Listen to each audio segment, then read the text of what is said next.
Olá a todos vocês, que a graça e a paz do nosso Senhor e Salvador Jesus Cristo permaneça com todos de um modo muito especial. Estamos juntos mais uma vez para meditarmos na palavra de Deus, buscando sabedoria, discernimento, entendimento da sua palavra, para que nós vivamos debaixo das suas bênçãos, para que sejamos dirigidos pelo Espírito Santo e possamos nos fortalecer a cada dia para vencer as adversidades dessa vida diante das nossas limitações. Nós somos seres humanos, temos questões limitadoras, temos problemas, temos adversidades, mas a palavra de Deus, a Bíblia, nos garante que em Jesus Cristo nós somos mais que vencedores. E é assim que nós caminhamos a cada dia, observando os cuidados de Deus, observando os milagres de Deus em nossas vidas. Certamente existem dias que nós temos maior dificuldade, existem dias mais pesados, mas quando nós contabilizamos o nosso dia a dia, a nossa caminhada com Jesus Cristo, nós percebemos que conseguimos realizar muito além das nossas expectativas humanas, porque nós temos um Deus que tem cuidado de nós, nós temos um Deus que está caminhando conosco, nós temos um Deus que prometeu que não nos deixaria sós, que estaria conosco todos os dias até a consumação dos séculos. E é isso que Jesus Cristo tem feito, intercedendo por cada um de nós no santuário celestial, tendo o Espírito Santo que habita em nós e com os ouvidos inclinados do nosso Deus e Pai, que tem concedido tudo aquilo que nos é necessário a cada dia. Então, nós temos que manter a fé, a confiança, a esperança e saber que a cada dia nós venceremos as adversidades que este mundo coloca, porque Deus está conosco. Então, descanse, confie e deixe Deus cuidar de você.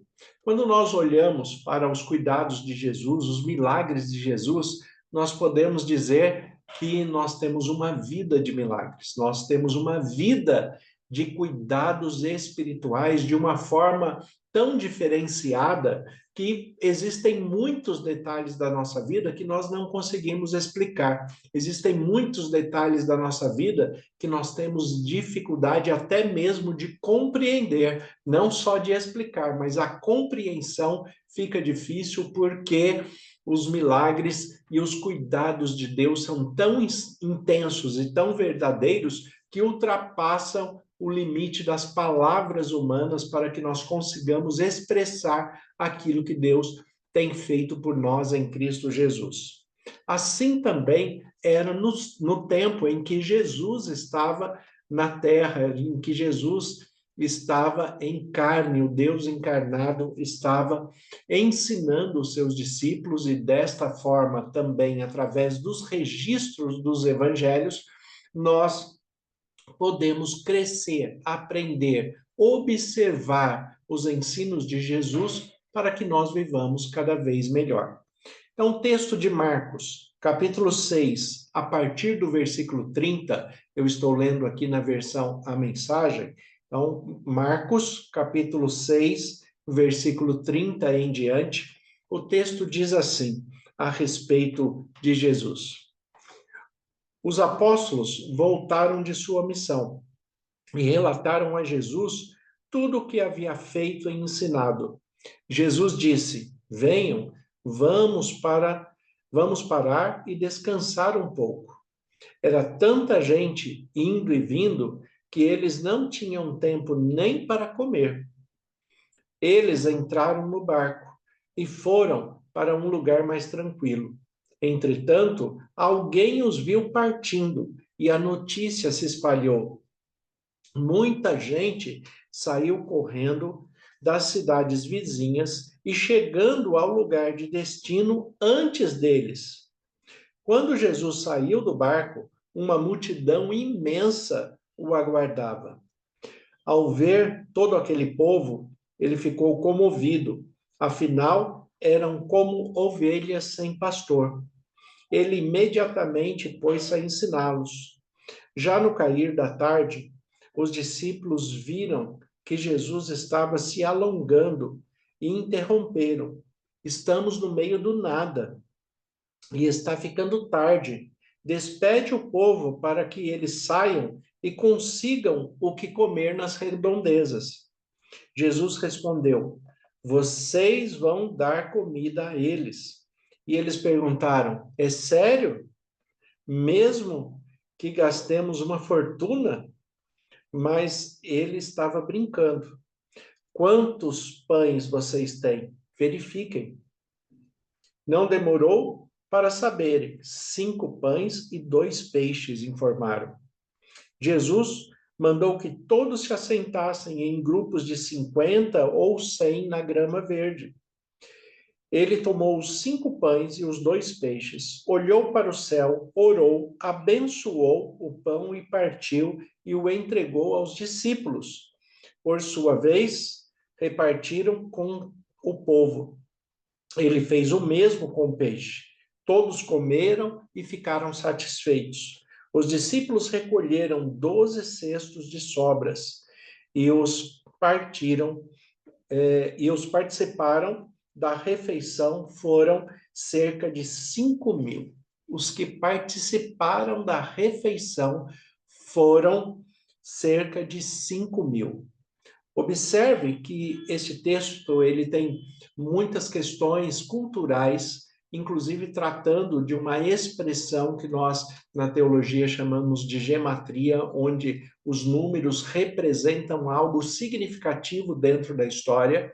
Nós vamos falar um pouquinho disso também, mas a questão é: qual o tipo de Jesus que você crê, que você caminha com ele, que você acredita? Você tem observado os cuidados de Jesus na sua vida? Porque hoje nós vivemos um tempo bastante intrigante com relação à espiritualidade. As pessoas conhecem a necessidade de Jesus, conhecem a necessidade da espiritualidade, mas infelizmente uma grande parte da população não querem se submeter à autoridade do senhorio de Jesus. As pessoas querem um Jesus que seja amigo, que seja que seja liberal em todas as coisas, que venha satisfazer os seus desejos, que os livre de todos os males, mas não querem seguir as suas palavras, os seus ensinos, os seus apontamentos. E isso dificulta, porque Jesus mesmo diz que nós seremos amigos dele se nós fizermos o que ele nos manda. Então, para ser amigo de Jesus, para ter Jesus como nosso Salvador, nós temos que recebê-lo como Senhor. E aí muitas pessoas não querem o senhorio de Jesus. Por quê?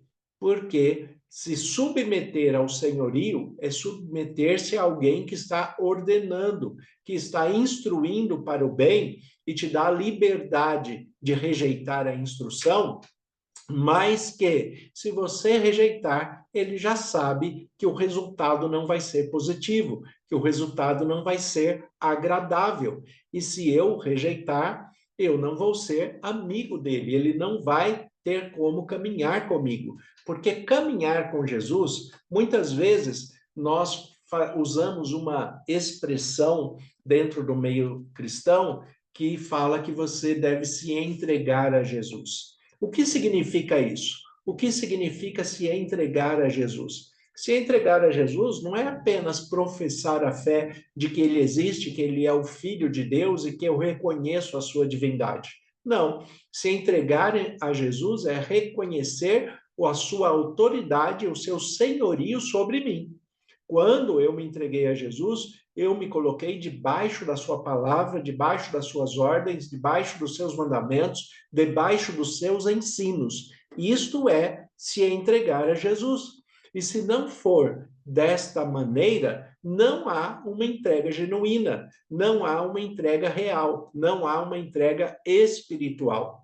Então nós temos que ter cuidado, porque existem muitas pessoas e que, inclusive, são extremamente religiosas, participam de alguma denominação, mas não são cristãs. Eu posso ser membro de qualquer denominação e não ser praticante né, daquela denominação, daquelas doutrinas especificamente. Mas eu não posso ser um cristão não praticante, porque ser cristão exige prática dentro da autoridade do senhorio de Jesus Cristo. Então, isso deve ser muito bem compreendido.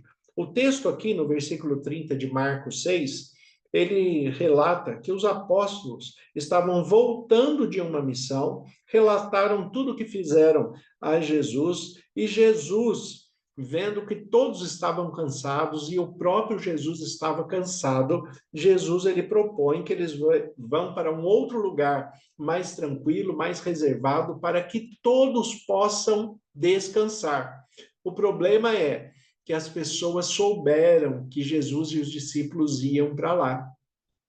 E eles entraram no barco para atravessar para o outro lado, e as pessoas foram em terra, em grande multidão. Observe que no enredo do texto, quando Jesus vai alimentar o povo, pede para os discípulos alimentar o povo, ele pede para dividir em grupos de 50, em grupos de 100. Então, por quê? Porque existiam centenas de pessoas ali, existiam muitas pessoas ali reunidas para ouvir Jesus, né? E é esta fome de Jesus que nós estamos observando que não existe mais nos nossos dias. Existem poucas pessoas com sede e fome de Jesus. Existem poucas pessoas que querem crescer no conhecimento de Jesus, viver segundo o padrão que Jesus está propondo pela sua palavra e pelos seus ensinos. Infelizmente, poucas pessoas, cada vez menos, se submetem à autoridade de Jesus Cristo e ao seu senhorio. E as consequências disso nós podemos ver no mundo. O mundo está ficando cada vez pior, cada vez mais desastroso. O ser humano nunca teve na sua história um momento onde teve tanta riqueza, onde teve tanto conforto, onde teve tanto divertimento e prazer, e também não teve nenhum momento na história em que ele se sentiu tão infeliz, tão insatisfeito, tão depressivo, com tantas adversidades como ele está vivendo agora. Por quê? Porque cada vez que ele se sente autossuficiente, ele exclui Jesus Cristo da sua vida e não se submete à sua autoridade. E aí, por mais benefícios humanos que ele tenha, por mais conforto, por mais bens, né, por mais que a vida lhe proporcione algo aonde ele vai viver de forma estável, ele não consegue ter uma paz genuína, uma paz plena, porque falta a presença e os cuidados de Jesus Cristo. Agora, aqui nesse tempo, nós tínhamos o problema de que as pessoas estavam buscando a Deus, buscando compreender a Deus, mas tinham muita dificuldade, e o mundo hebraico daquele tempo, que tinha principalmente o conhecimento de Deus, do Deus verdadeiro, eles retiveram o Deus para si. Então, eles estudavam muito, cresciam muito, mas só entre eles, e, fora isso, se tornaram extremamente legalistas e religiosos, o que levou todo o povo a sofrer uma opressão espiritual e uma opressão de domínio religioso muito grande. E aí todos se distanciaram de Deus, tanto os religiosos que faziam isso, que tinham essa postura, quanto aqueles que estavam buscando, mas não compreendiam nada. É por isso que Jesus, quando ele chega, ele está conversando, ele está ensinando, ele está falando às pessoas, chega um momento que ele cansa, os discípulos cansam, e eles falam, Jesus fala, vamos para outro lugar mais reservado para a gente descansar, porque descanso também é necessário. Tem gente que acha que o pastor ou o seu líder religioso não precisa descansar. Tem gente que acha que não pode, né? Que parece que é até um pecado o pastor, né, ter um tempo para o seu descanso, para o seu lazer, para fazer uma atividade física numa academia ou outra atividade, um tempo para espairecer, para passear, Parece até que é um pecado que um líder religioso faça isso. Mas todo líder religioso, todo pastor, todo padre, todo líder, ele é um ser humano que tem as mesmas necessidades de qualquer ser humano. Também tem as mesmas limitações. Tem, sim, mais conhecimento da palavra de Deus e sabe da sua responsabilidade, mas também existem momentos em que ele precisa estar ali focado na sua própria saúde, no seu bem-estar, até para que ele possa continuar cuidando e atendendo as pessoas, né? Então, todo ser humano, ele precisa, né, desse momento. Uma vez uma pessoa me disse que eu estava me aproximando do período de férias e uma vez uma pessoa me disse, pastor, o senhor tem que lembrar que o diabo não tira férias. E aí eu respondi, realmente, o diabo não tira férias, mas vive no inferno. Então, nós temos que ter esses momentos de paz, esses momentos de descanso, esses momentos de lazer, conhecendo sim a responsabilidade. Por outro lado, também nós conhecemos, né, entendemos o motivo que as pessoas pensam assim, porque as pessoas também querem ser cuidadas, ser amparadas na sua necessidade. Eu costumo fazer uma analogia com a medicina. Às vezes, um médico pode ter atendido 50 pessoas no consultório dele num dia, está cansado, está esgotado, e você chega com o seu filho para levar ao médico. E o médico, por estar cansado, esgotado, ele não atende o seu filho. Não importa que ele atendeu 50 pessoas, ele não atendeu o seu filho. E aí você ficou chateado. A gente compreende isso, né? Mas nós temos limitações humanas e precisamos cuidar disso também. Jesus está ensinando isso aqui. Ele saiu para um lugar reservado. A questão é que a multidão descobriu para onde ele ia e foi também. Quando Jesus chegou lá com os discípulos, todos já estavam lá. E aí, o que Jesus fez? Ficou compadecido deles, né? E aqui o texto fala que Jesus olhou para ele e disse, falou, afinal eram como ovelhas sem pastor. Ovelhas sem pastor, não tem ninguém para cuidar, não tem ninguém para orientar, não tem ninguém para mostrar o caminho. Eram assim que estavam essas pessoas. E quando eles viram alguém que deu atenção, alguém que deu carinho, alguém que deu alimento, alguém que estava trazendo algo bom e sustentável, é claro que eles correram atrás. Então Jesus, ele se compadece, ele fica comovido, e a multidão, que era cerca de 5.000 pessoas, como o próprio texto vai falar, fica ali, e Jesus esquece da sua necessidade de descanso e continua ensinando, continua falando, e os discípulos ali auxiliando Jesus em tudo isso. E chegou um determinado momento em que já ia acabando o dia e as pessoas estavam ali ainda ouvindo Jesus, e os discípulos falaram, olha, nós temos que pedir para esse povo ir descansar, porque como é que nós vamos alimentar? Eles não comeram nada o dia inteiro. E Jesus fala, vocês mesmos vão alimentar. E aqui, Jesus, ele dá uma aula de dependência espiritual, de expectativa dos cuidados de Deus através, se for preciso, de um grande milagre. E é isto que Deus está fazendo na sua vida, na minha vida, na nossa vida.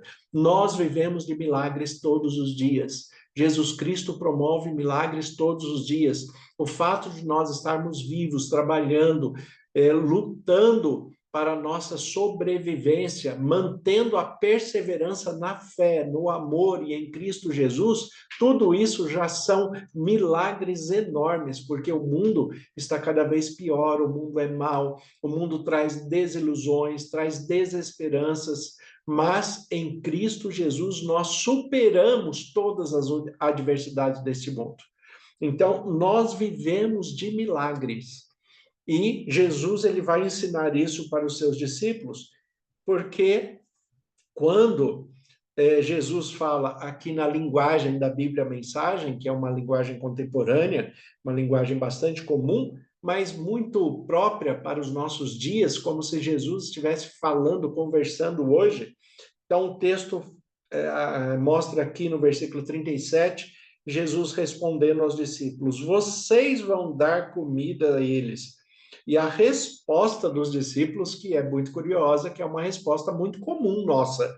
A resposta do discípulo é: sério? Mesmo que gastemos uma fortuna? Ou seja, é sério que nós vamos dar comida para cerca de 5.000 pessoas? Como é que a gente vai fazer isso? E onde é que a gente vai comprar essa comida? E Jesus fala: é só vocês verificarem o que tem. O que tem disponível? O que tinha disponível eram quantos pães vocês têm. Verifiquem. E eles mostraram que tinham 5 pães e 2 peixes. E aí que vem a expressão da gematria. De uma maneira rápida, simples, cada número em hebraico tem um simbolismo, um significado importante. O número 5 representa equilíbrio, o número 2 representa comunhão. O que Jesus está mostrando aqui: vocês têm 5 pães e 2 peixes. Vocês tendo, diante das maiores adversidades, vocês mantendo o equilíbrio e a comunhão com Deus, tudo será resolvido. O 5 representa o equilíbrio, o 2 representa a comunhão. Então, você mantendo dentro das maiores adversidades, você mantendo equilíbrio e comunhão, agradeça pelo que você tem, deixe Deus abençoar e você vai ver o grande milagre de Deus na sua vida, solucionando esta questão que você está envolvido e precisa de solução para esse momento. É isso que Jesus está mostrando. E desta maneira, Jesus pegou os 5 pães, pegou os peixes, abençoou, falou para os discípulos distribuir para todos. Eles distribuíram para cerca de 5.000 pessoas e no final o texto fala que ainda sobraram 12 cestos. E isso é importante, essa sobra também é importante. 12 cestos, porque 5 é equilíbrio, 2 é comunhão e 12 é discipulado, por isso são 12 discípulos, por isso são 12 tribos de Israel. Deus ensinando, discipulando a humanidade. Então, o que Jesus está falando? Ele pergunta: quantos cestos sobraram? Sobraram 12 cestos. Eu estou discipulando vocês, eu estou ensinando vocês. Jesus está te ensinando hoje que se você mantiver o equilíbrio e a comunhão, grandes milagres vão acontecer na sua vida. Então, viva o milagre de Deus, creia no milagre de Deus, continue firme, mantenha o seu propósito, a sua comunhão, a sua interação com Deus, não abaixe a sua guarda, deixe Deus cuidar de um modo muito especial e tudo vai sair bem em nome de Jesus. Senhor, nosso Deus e Pai, nós te agradecemos pela tua palavra que é viva e eficaz.